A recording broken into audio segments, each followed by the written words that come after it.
Tell me, baby, what have I done? Tell me, what have I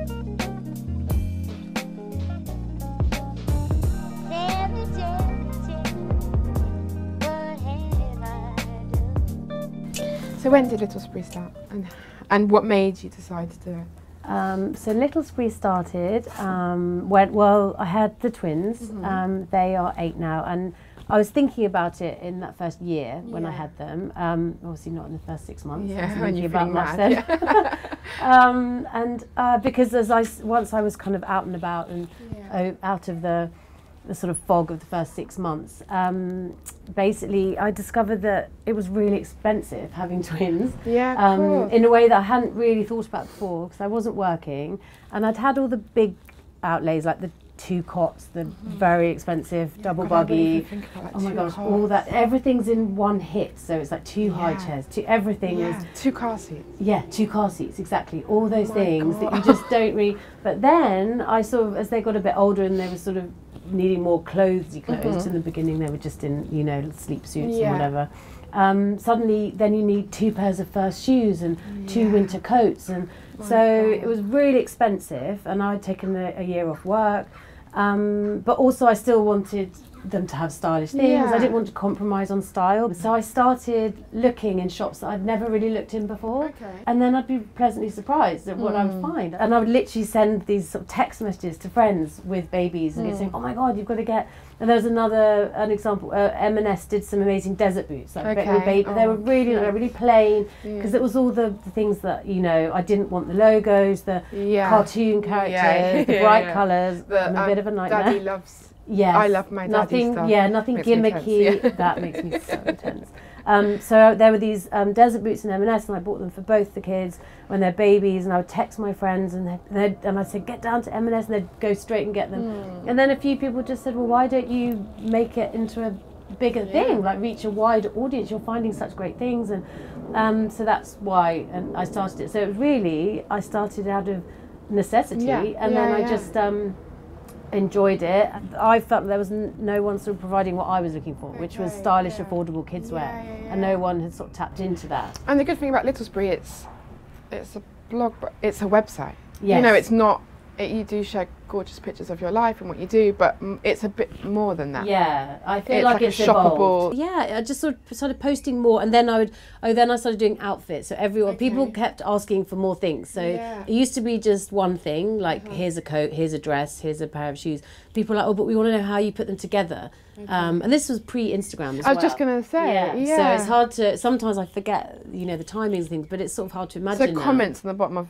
I didn't actually have comments where people would email me. Yeah, people would send me emails, and also friends and, you know, people who read it, who I knew. They said, oh, we want to see outfits. I felt like I sort of had this captive audience, and they just sort of, and then obviously with the introduction of Instagram, people are then getting more of an insight into your life. Were you posting the kids? No, they weren't. I never. Yeah, it was literally just cutouts. And then no pictures of the kids. So yes, I don't know.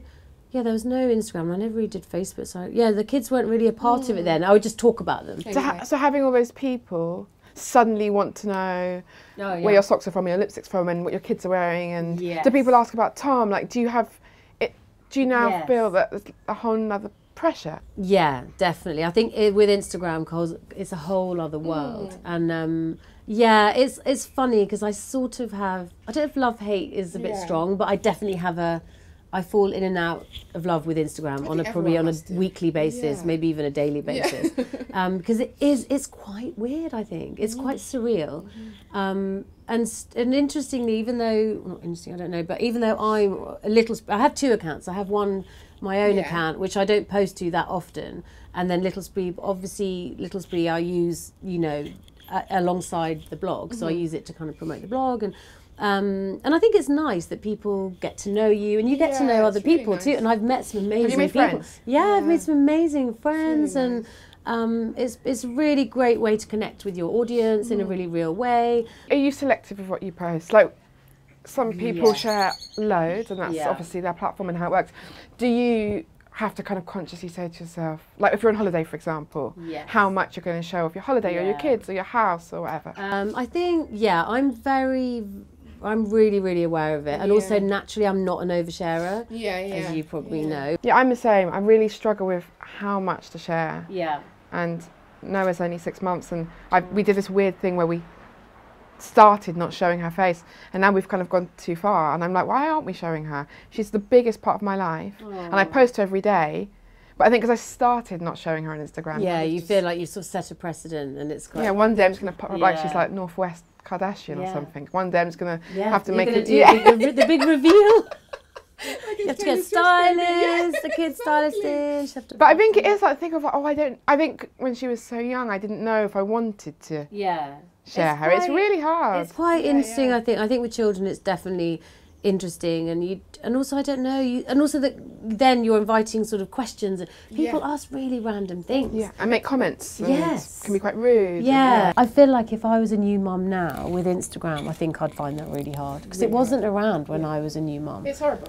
Yeah. How do you feel? Yeah, it's horrendous. Well, I feel like there's a boom of babies as well on Instagram. Really, maybe it's just the women that I follow. Yeah.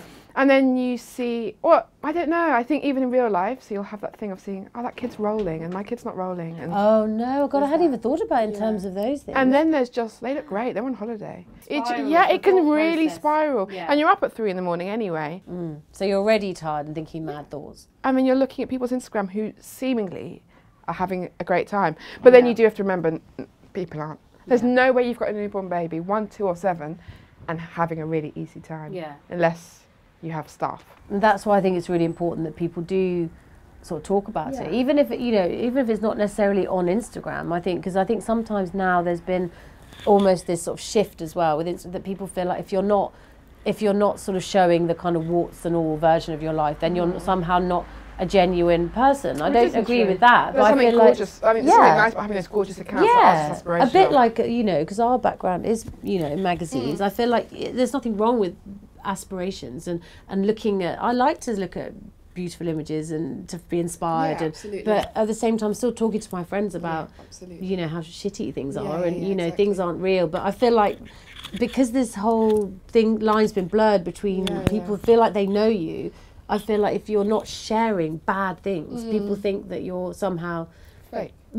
Potentially. We've only spoken to women who are either super successful or doing something in their own right. There needs to be a conversation that is aspirational and beautiful, but a little bit real. But you don't have to, like you say, it doesn't have to be warts and all the time. Not all the time. It's like that to me, that you could criticise that as heavily as you could criticise someone for making everything perfect. And also to make something look, which again I think happens, I think people are guilty of creating kind of, a certain chaotic sort of image just to kind of gain kind of a certain follower. And do you think if the kids got to the age where they said, oh, we don't like this anymore, would you just pull back and do it? Oh my God, absolutely. And it's already happening. Like, they're 8 now. And Tabitha, she's very jazz hands. She loves, she can't walk past a reflective surface without looking in it. I mean, she's so funny.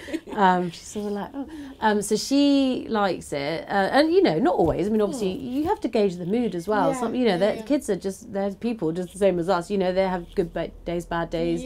But Marlow definitely less so. And it's actually quite sad, because sometimes I will take a picture of him, but because it's on my iPhone, he'll say, "Oh, Mummy, please don't put that on Instagram." I said, "Oh, darling, it's just a picture of you because you look so cute." But the sad thing is that now they relate. The two are interconnected. A photo on your phone is a photo on Instagram to them. But no, I 100% would respect it, because I think they're people, and if they don't. I don't want someone taking a picture of me when I said please don't do that. Children should be respected and listened to just the same as adults. And I guess the older they get, the more aware they are. Yeah, definitely. And have a conscience, and soon they'll have Instagram. Yeah. Like, I think at every point I keep saying, imagine I had twins. I went to a breastfeeding class really early on, and this woman was there with her two. And I was sobbing. I never with my did one. the tandem. Did she do the tandem? I couldn't do it. Even when I knew that you were going to be one of the episodes, I thought, I think all I can ask you about is twins. And I know for you it's second, like it's all you know. Because I don't know. I think it's harder to have one child and then have two. Yeah, because I feel like I didn't know anything anyway. So. Were you mad at the beginning?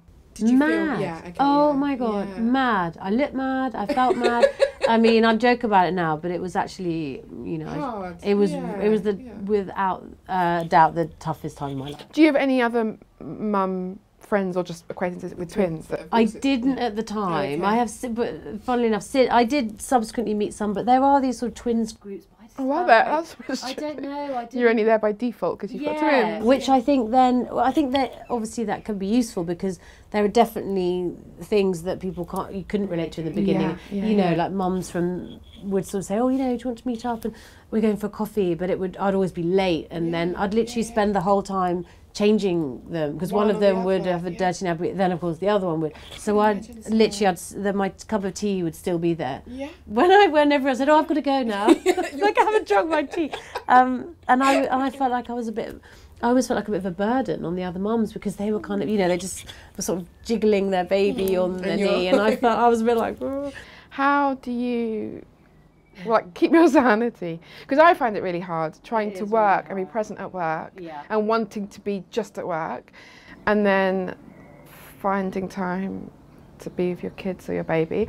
And then everyone's got a little project now. It's very rare that you just do one thing, especially if you work in sort of our industries.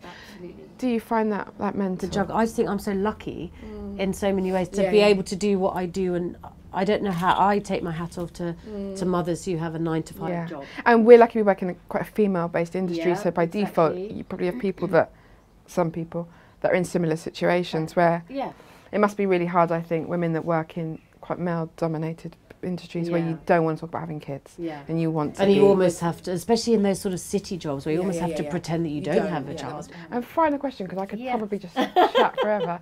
I've asked everyone this because I think I've already taken loads of tips. Do you have again a bit of a cheesy phrase, but like a life mum hack? It's not the right answer to your question at all, but it might make you laugh. The only thing in the early days, this is really sad though, but this is real.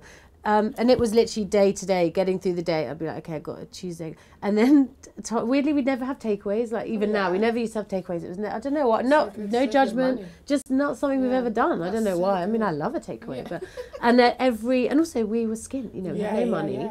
And every Friday, we'd have a Thai takeaway. Oh, and I lived for that takeaway. Counting down the list. I am not kidding. So it's not particularly insightful or any way life hack or helpful in any way. But it is, because it's a treat. But it literally got me through. And I felt like with twins, that every week, come rain or shine, would happen. I remember going to Tesco's and literally it was like I was going to a spa. And people put that on Instagram now and you think they're just, you know, it feels like they're just saying it to be funny. But I can remember just walking out the house without them. Oh, okay. Just for 10 minutes. As much as I love them. But just to go, I used to cross, because we had like a Tesco metro, literally 2 minutes from our house. And sometimes I would just, like Tom was there, or my stepmom. Yeah, and I would just go, it wasn't even a nice one, it was next to a garage. It was one of those really small ones where you have to queue up for like 10 minutes to pay. But you were happy to queue? It was me time.